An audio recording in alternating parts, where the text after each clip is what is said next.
The topic of today's video is how to make transparent text effects in Davinci Resolve. So here we just have our image, we're on the edit tab, but dragging and dropping things is much easier on the cut tab. So head over to effects and pick a text that you like in titles and just drag and drop it in either edit or cut. It's up to you.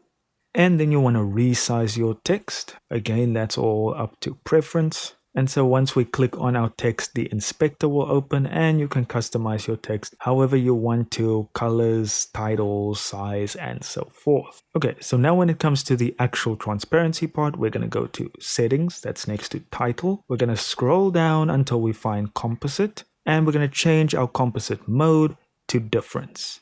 And there you immediately have transparency, and damn good looking transparency at that. You can change your opacity, but leaving it at the highest or close to high looks really good. And that's pretty much all there is to it, guys. Thank you so much for watching. Do consider liking and subscribing, and I'll see you in the next video.